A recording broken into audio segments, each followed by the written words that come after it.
What's the scariest gut feeling you've ever had that ended up coming true? Story 1. I think a gut feeling saved me from being kidnapped. I was maybe 9 at the time, wandering on my own in a department store when, all of a sudden, the most terrible, gut-wrenching feeling came over me. I don't know how, but I just knew I had to get back to my mom. I ran to the aisle where she was, and a man hurriedly followed me in. When he saw I was with my mother, he stood there for a few seconds, staring at me, before walking away. I will never forget that feeling, or his terrifying face. Story 2. Not me, but my wife. She actually gets these feelings a couple of times a year, and they always come true. Here are some of the big ones from the past 3 years. She woke up one morning with an extremely bad feeling about her dad. That night, he fell and broke his neck. He died in the hospital. While 18 weeks pregnant with our son, she had another terrible feeling. 2 weeks later, we found out he had a 1 in 4,000,000 heart defect. He survived the pregnancy and received a heart transplant 2 weeks after birth, making him the first person with his condition to ever survive. After a biopsy on his original heart, the doctors discovered he had suffered a massive heart attack at 18 weeks, which caused the defect. This just happened last week. She had a really bad feeling about an old high school friend. She tried frantically to get in touch with him. After a week, she finally got him on the phone, only to find out he had been mugged and badly stabbed a few days earlier. He had been keeping it a secret, and not even his family knew. Needless to say, when she gets a gut feeling, she pays attention. Story 3. I worked at a hospital PRN and often picked up extra shifts. I worked overnights and had asked the supervisor to go ahead and schedule me for the next night. But as the shift went on, I started to feel absolutely awful, like something terrible was going to happen. I had never wanted so badly to be home. I lived an hour away from the hospital. By morning, I called the supervisor and asked her to take me off the schedule. I went home, feeling this unexplainable fear. When I woke up, I had several missed calls, and 5 tornadoes had hit the town where I worked, including the hospital. Story 4. By the time I was 13, my mom had been battling cancer for a year and a half. It was just a few days after my birthday, and she was scheduled for a routine 4-port surgery the next morning. Just a simple day surgery, right? That night, she came to my room to say goodnight, and I completely freaked out. For some reason, I just knew the surgery wouldn't go well. This was after she'd already been through lung surgery, multiple rounds of chemo, and radiation on both her chest and brain. She reassured me everything would be fine and promised we'd go bowling a few days later. She never came home. During the surgery, her remaining full lung collapsed, and everything went downhill from there. Just over a month later, she passed away. I still have no idea what caused that overwhelming fear, but sadly, I was right. Story 5. One evening after soccer practice, I was going up the escalator and randomly started thinking, what if I get to the top and see some woman getting harassed by a guy? What would I do? Would I help? You know, typical kid stuff, wondering if you'd be brave enough to do the right thing. Then I thought, what if it actually happens and no one believes I thought about it beforehand? Then it spiraled into, what if I thought about thinking about it, and so on. Just dumb, overthinking nonsense. I was about 13 or 14, it was late, dark, and the streets were almost empty. As I reached the top of the escalator and exited the subway, I saw a woman walking past.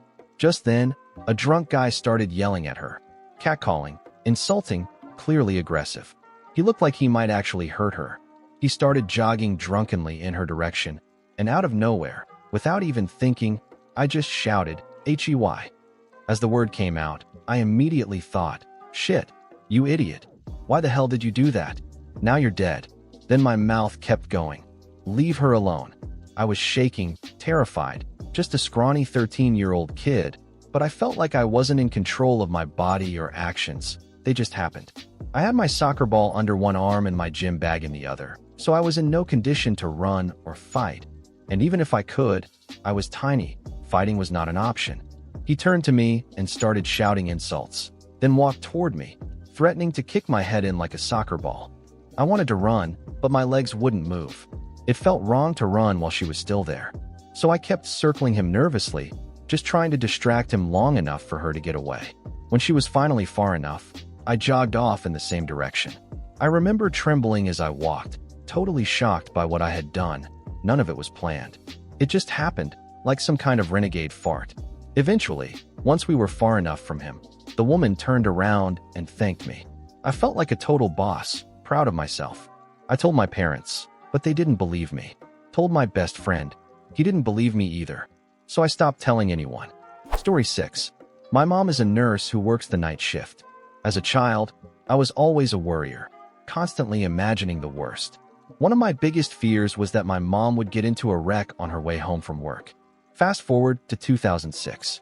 I had just walked into one of my classes when my teacher started calling roll. He got to my name and said, "Vaughn, you're on the absentee list. Says you're supposed to be with your aunt." My aunt was a biology teacher at my high school. I thought that was strange. There was no reason I should be excused from class. So I walked over to my aunt's classroom, and her student teacher told me, "She had an important call. She's in the office." The moment I heard that, I knew something had happened to my mom. I knew she had crashed. Right as I had that thought, the PA system called out mine and my brother's names, asking us to report to the office. I immediately started crying right there in the doorway. The student teacher probably thought I was losing my mind. When I got to the office, it turned out I was right. My mom had been cut off by a reckless driver around 7 a.m. on her way home. She spun off the road and into the forest, going down an embankment. She broke or crushed nearly everything on her left side, and the woman who ran her off the road just kept driving.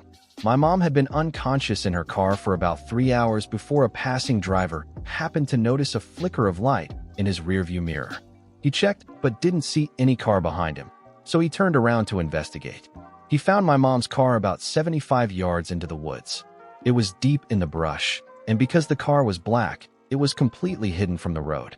The only reason she was found was because her busted headlight flickered at just the right angle, and that man happened to see it. Thankfully, she made a full recovery. Story 7. I've lived in South Louisiana my whole life, about an hour south of New Orleans. In July 2005, when I was just 11 years old, I kept having this recurring nightmare. I was lying in my backyard, staring at the sky, when suddenly a massive brown wave, probably 30 feet high, came crashing through and wiped out my entire neighborhood. The dream always ended right after the wave hit, and I'd wake up in a panic. A month later, Hurricane Katrina hit. My hometown lost power for 2 weeks, but thankfully there was no flooding. Still, after Katrina, I had the same dream again, but this time it continued. I saw the aftermath. I was trying to swim back to my house, and I saw dead animals floating past me. When I woke up, I had this overwhelming feeling that something terrible was still coming. Then came Hurricane Rita. We were riding it out at my house, but I kept begging my mom to let us go to my aunt's place, which was in the parish north of us. She told me no and said to go back to sleep. About an hour later, the levees in our town broke, and we had just 1 hour to evacuate. Most of our parish ended up under 6 feet of water. I lost 2 classmates and 6 family members. When we returned a week later, everything was coated in mud. There were dead animals all over the roads. Most of us were homeless for years afterward, but at least we survived. Now, when I tell my mom something, she listens. Story 8. One time, I was stopped at a red light and suddenly had a vivid image in my head of a car going perpendicular to me running the light. It was so clear that when my light turned green, I hesitated instead of going. Sure enough, just moments later, a car came flying through the intersection from the opposite direction, completely blowing through the red. If I had gone when the light changed, we absolutely would have crashed. Another time, I saw an acquaintance of my high school, aged sister driving around town. She wasn't doing anything obviously wrong, but I got a really bad gut feeling about her driving. I told my mom never to let my sister ride in the car with her. Less than a week later, my parents happened to witness a serious car accident. They were out in the street trying to help the victims when traffic started slowing down and carefully driving around the scene. But one car didn't slow down at all. It sped right through the crash site and hit my dad. It was the same girl I had warned my mom about. Thankfully, my dad survived, but his arm was seriously injured and now has pins in it for life. All because of that girl. Story 9. For me, it's the scariest because, so far, it's the scariest one that actually came true. For years, even before I had a driver's license, I used to see flashes of the right front side of my car hitting someone, just fragments. A glimpse of a face, the flash of a hand, the feeling of screaming in my chest, someone rolling up the hood and hitting the windshield. These weren't dreams, more like vivid mental flashes. When it finally happened, and thankfully, the person was okay, the most shocking part was how accurate the visual was. Despite how vague the memory had always been, I couldn't have predicted the date, the time, what car I'd be driving, who'd be with me, or how bad it would be. Nothing. It was pure dumb luck that the person wasn't killed. What makes it worse is that I've had similar flashes and sensations for lots of different things, some good and some far worse, ever since I was a kid. Some of those have come true. Others probably never will now, so I had mostly written it off as some kind of OCD-like bad thought pattern. After the accident, I was in shock and kind of blurted out to my mom, "I saw this. I've seen this already." That's when I found out this sort of thing actually runs pretty strong in my family. Apparently, my grandmother used to write down her visions with the date and seal them in envelopes, some of which were still unopened when she died. I can understand doing that for the good ones, but for the rest, I don't know. The idea of potential inevitability is a lot to carry. Story 10. June 16th, 2010, 8:30 a.m. My wife, nearly 8 months pregnant, tells me she hasn't felt our unborn daughter move for a few hours. I try to reassure her. It's probably nothing, but we decide to go to the hospital just to get checked out. They hook her up to the monitor that tracks the baby's heartbeat and uterine activity. After some adjusting, they find a heartbeat, but it's low, around 90 BPM. They suggest we stay a while just to be safe. My gut immediately tells me something is wrong. A doctor comes in with a portable scanner and starts examining the baby. The way he and the midwives act, their body language, their tension, sets off every alarm in my chest. They tell us we'll be taken to the larger scanning room soon for a more thorough check. In the bigger ultrasound room, the tech silently pokes and prods for what feels like forever, 5 minutes, maybe more, without saying a word. I hold my wife's hand tightly. Deep down, I already know what's coming. But there's this part of me that keeps insisting everything's fine. I keep telling my wife that too, even though I don't believe it. Then the technician turns to us, expression heavy and voice flat, and says, "I'm sorry, I cannot find your baby's heartbeat." My gut had been screaming this at me for hours, but I clung to hope anyway, even though some part of me knew that hope was already gone. That earlier heartbeat, around 90 BPM, that wasn't our baby's. It was my wife's. What had briefly brought us comfort now stung like hell. We screamed together, holding each other in agony. "Annabelle, my baby girl, I miss you." Story 11. I dropped my Nana off at the airport, and I remember feeling really uneasy about it. She seemed overly emotional for such a short trip, less than an hour-long flight. She gave me a big hug and said she'd be back in time for my daughter's first birthday. As she walked inside, I had this strange, sinking feeling in my chest. She had a massive heart attack while waiting in line to board. I never saw her again. Most recently, just the night before last, someone came banging on my door, and I immediately got a weird feeling. The hair on my neck stood up, and my cat bolted into the room, staring at the door in a hunched attack position. I know all my neighbors, and normally a knock at the door isn't a big deal, but this felt different. I didn't open it, I just peeked through the peephole. I couldn't make out what the guy was saying. He knocked on the kitchen window, then the door again, and even jiggled the handle. I didn't say a word. I was too scared. I'm a woman, and I was alone. Well, more or less. My boyfriend had just started his nightly hour-long Reddit and poop ritual. Then our neighbor across the hall opened his door and asked the guy what the hell he was doing. The stranger didn't answer. He just turned around and walked off. Maybe it was all a mistake. Maybe he had the wrong apartment. But this isn't a big complex, and there are only 2 units upstairs. For him to be that wrong, he would have had to be at the completely wrong building. I don't know. It just left me with a really bad feeling. Story 12. I know this will probably get lost, but here goes. I've had a couple of strange gut feelings. I'm a twin, and every now and then I can sense things or have dreams that something has happened to my brother. The first one I remember happened when I was at the dinner table one night. My brother had just left to go to the gym. A couple of minutes after he walked out the door, I suddenly got a massive stomach cramp, so bad I had to curl up in a ball. It lasted about 2 minutes and then vanished. Not even a minute later, my brother came running through the front door, saying he had just rolled his car around the corner. He had been trapped upside down for about 2 minutes, with the seatbelt cutting into his lap. It freaked me and my parents out completely. The second one was just a few weeks ago. My brother and his fiancée were flying from Brisbane to Honolulu, and they were supposed to land while I was asleep. That night, I dreamt I was at the arrivals gate. He walked up to me in the dream and said the flight was good, just a bit of turbulence, but they were fine. When I woke up, my fiancée asked, "I wonder if they landed safely," and I just replied, "Yeah, they did," he told me. She was more freaked out than I was. Sure enough, later that day, I got a message from him saying they had landed safely and that there had been some turbulence, but nothing serious. Other than that, if I'm suddenly sad or down for no reason, I usually find out he's stressed.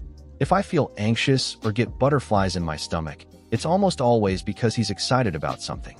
Story 13. I'm 23 now. This happened when I was about 18. I had been dating this girl for around 5 months. Early on, she told me she had been raped 2 years prior. Then, 5 months into the relationship, someone contacted me claiming to be her rapist through emails and MSN Messenger. The messages were graphic and disturbing. He would taunt me, saying he was going to do it again and that there was nothing I could do to stop him. It completely messed with my head and left me in a really dark place. But something felt off. I started noticing that the messages only came through when my girlfriend was online. I had this gut feeling that she was somehow involved.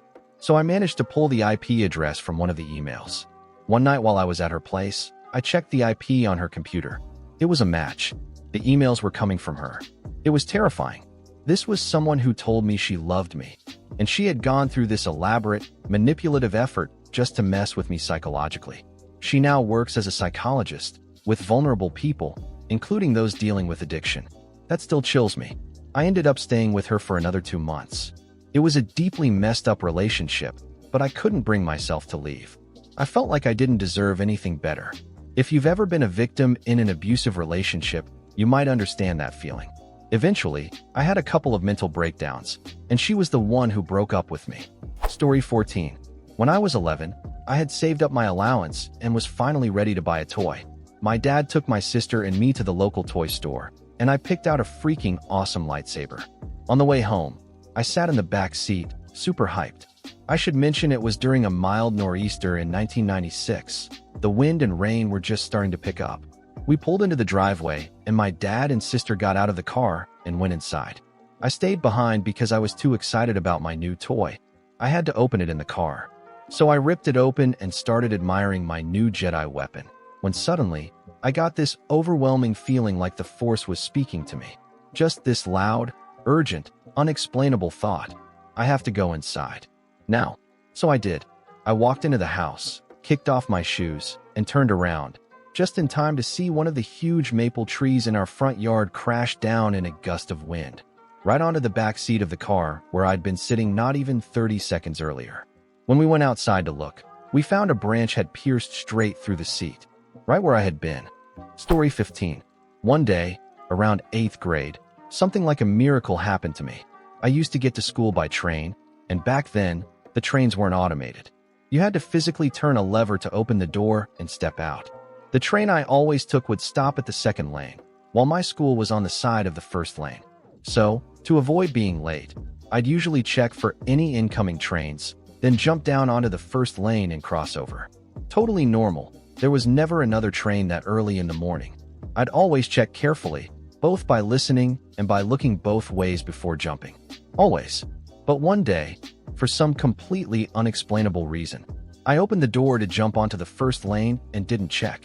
I didn't hear anything either. I was just about to leap like always when, suddenly, I hesitated. I paused for maybe half a second. And half a second later, a train flew past right through the door I was about to leap from. It wasn't even stopping at the station, just speeding through. I stood there staring into the air where the train had just been, completely stunned by how close I'd come. There was some random guy standing nearby, watching the whole thing. He didn't say a word, but if I could have read his mind, it probably would have been something like, "Holy shit, that guy almost got obliterated. What an idiot." And honestly, he wouldn't have been wrong. After that, I walked all the way around, even though the tracks were clear, and I never did that again. Story 16. My husband was heading out for a job interview, and I had this overwhelming feeling that something bad was going to happen. I couldn't shake it. But since he had been job hunting for months, I didn't push too hard to stop him. I just kept telling myself I was being silly. Around the time he should have been heading back, I got a phone call from him. His tire had completely peeled off on the highway. Thankfully, there was no major damage and he was able to safely steer the car to the shoulder. But honestly, something like that could have caused a terrible crash. He could have been seriously hurt. Another time, back when we were in college and just dating, I had a dream that he got into a horrible car accident. In the dream, a semi-truck hit him on the driver's side and killed him. Less than 2 weeks later, he was supposed to come visit me, and hours passed with no sign of him. He wasn't answering his phone. He had been visiting home for the weekend, so I ended up calling his sister. I had to basically scream at her to go check his room. She thought he was still asleep. That's when she realized he hadn't come home the night before. 5 hours after he was supposed to arrive, I finally got a call from him. He had been in a bad accident on the highway. A semi-truck had hit him. The only difference from my dream was that it hit the passenger side, not the driver's. The car was totaled, but somehow, he walked away with just a mild concussion. Those gut feelings still shake me when I think about them. Story 17. Steve was part of my college roommate's friend group. We ran in different circles, but we often had people over, typical college life. He was the new guy, and the first time I met him, I immediately got this gross, uncomfortable feeling. I couldn't explain it. He had a fiancée, was friendly and charming with everyone, and people seemed to like him. Still, something about him made my skin crawl. One day, I mentioned it to my roommate and told her I felt weird whenever he was around. I didn't know why, but it unsettled me. She tried to reassure me, said I was probably just paranoid around men because I had recently gotten out of a bad relationship. She insisted Steve was really cool. I tried to brush it off and just avoided him, but every time I saw him at school, that awful feeling came rushing back. Fast forward about 5 months. My roommate called me, hysterically crying. I rushed home to find her soaking wet. She had just gotten out of a long shower and surrounded by what looked like half a pack of cigarette butts on the floor, even though we had a strict no smoking inside rule. She told me that Steve had come over saying he needed to grab something, and once inside, he tried to rape her. She fought him off, shoved him out the door, locked it, and screamed out of every window so the neighbors would hear. He ran off. That gut feeling I had, I'll never ignore it again. Story 18. I was having problems with my college girlfriend, and the night before, I'd broken up with her because she refused to stop hanging out with her ex, even after he kissed her while she was still dating me. The next day, on my walk home from work, I couldn't stop thinking about what I'd do if things got worse. I still loved her after all.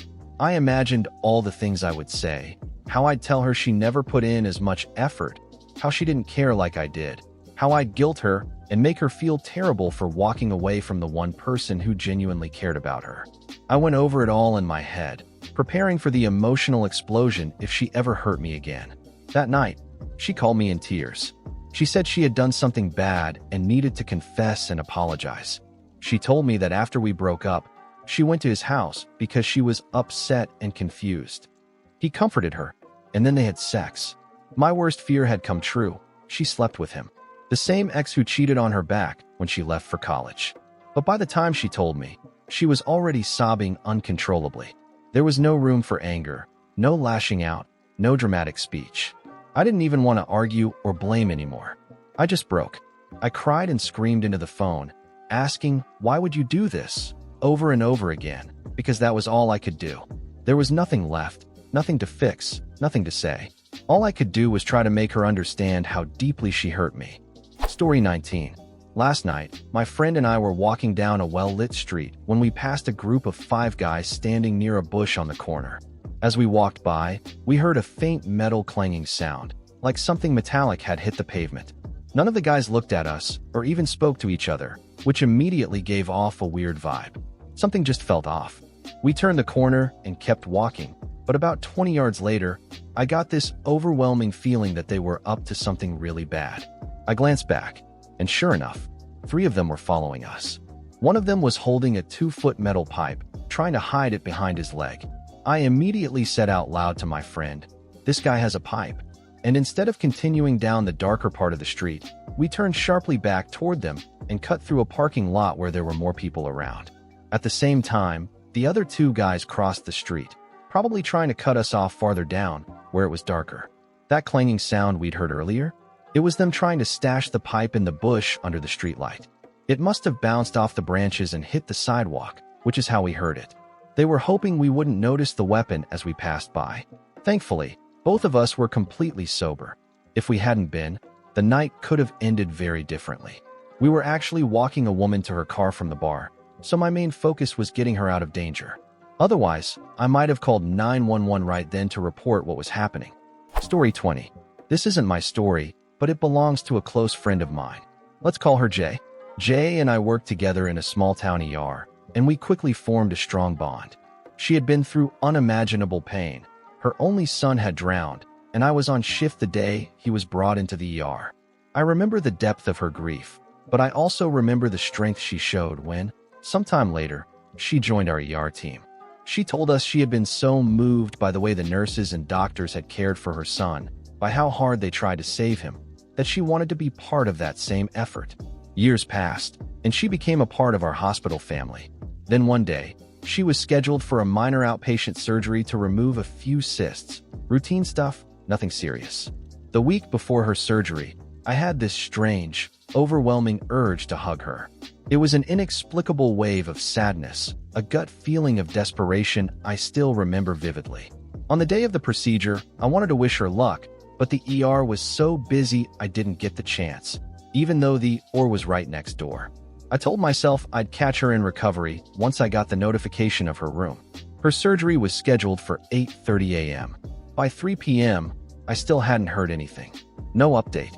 That didn't sit right with me, so I decided to call recovery myself. Just as I reached for the phone, a call came in from the OR. They were placing an order for ICU admission and more bags of blood. I felt my blood run cold. I froze. Suddenly, the routine steps I knew by heart felt foreign. I went into autopilot just to get the admin order done. As soon as I could, I rushed to the ICU to see her. All I could think about was our last conversation. She'd asked me, casually, "Are you going to miss me?" I laughed it off. I couldn't even process the idea. The thought of her not being around was impossible. Later, her mother found me in the hospital.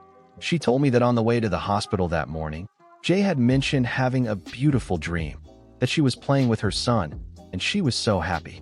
And right before they wheeled her into the OR, she looked at her mom and simply said, "I'm ready." She passed away that day. My only regret is not telling her what she asked me. Yes, I would miss her. I still do. Every day. Story 21. Father's Day this year. I knew I'd be busy most of the day helping move my soon-to-be brother-in-law into assisted living. So I called my dad early in the morning to wish him a happy Father's Day. He didn't answer, so I left a nice voicemail and asked him to call me when he had a moment. I really wanted to talk to him. After a long, exhausting day, I went out to dinner with my in-laws, and that's when I started feeling it, this deep, gut-wrenching sense that something wasn't right. My dad always called back right away, and the silence was bothering me more and more as the evening went on. He had Parkinson's, a history of heart problems, and was already dealing with liver failure. It wouldn't have taken much for things to go south fast. I mentioned my concerns several times at dinner and called him the moment we left the restaurant. He answered. He sounded tired, exhausted, but okay. I told him how relieved I was to hear his voice, and we talked for about 20 minutes. He told me about his day.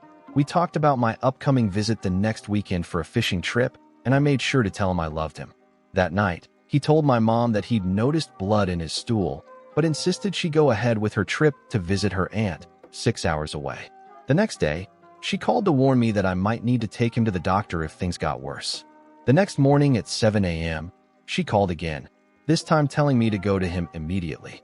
I got there by 10 a.m. and found him slumped on the couch, with a huge bowl next to him filled with what had to be at least a gallon of vomited blood. I called an ambulance immediately, and they rushed him to the hospital. I stayed with him all day and night, and eventually, with the rest of my family, we made the heartbreaking decision to take him off life support. He passed away Wednesday morning at 3:46 a.m. from an upper GI tear, compounded by the rest of his body already failing. I can't stop thinking about that feeling I had, the pit in my stomach at dinner. I wish more than anything I had listened to it and just gone to check on him. Hindsight really is 20/20. I've promised myself I'll never ignore that kind of feeling again. Ever. Story 22. My mother battled pulmonary hypertension for several years. It brought on a cascade of other issues, congestive heart failure, and toward the end, kidney failure. Watching her go through all of that was heartbreaking. She had to be on this medication that was delivered constantly through an injection pump, so she was always wearing this little device that kept the medicine flowing into her. Sometimes the injection sites would get horribly infected. It was awful to deal with. More than once, she told me she just wished it would all be over. One night in 2009, I was staying up late playing TF2 with a friend. I had just come back home from college and was living with my parents again. At one point, I got up to use the bathroom, and as I passed through the living room, I saw that my mom was still awake. I asked if she was okay, and she just kind of shrugged and asked me to rub her back. So I sat down on the arm of her chair and rubbed her back for her. While I was sitting there, I started thinking, if I ever had to go through something like this, where every breath was hard and every moment was pain, I'd probably want to go too. At one point, my mom said, "It's almost over." I figured she was talking about the show she was watching. I didn't think much of it. I went back to my room and stayed up until around 5 a.m. At 9 a.m., my grandmother came over, like she always did in the mornings, to help out. She woke me up and told me my mom wasn't responding. I rushed out, checked her, and couldn't find a pulse. She had died sitting there on the couch during the night. I honestly believe she knew it was coming. She just didn't know how to say it out loud, not while I was sitting there with her, rubbing her back. If you enjoyed the video, don't forget to leave a like and subscribe, activate the notification bell, and share a similar story or anything you'd like to say in the comments. See you next time.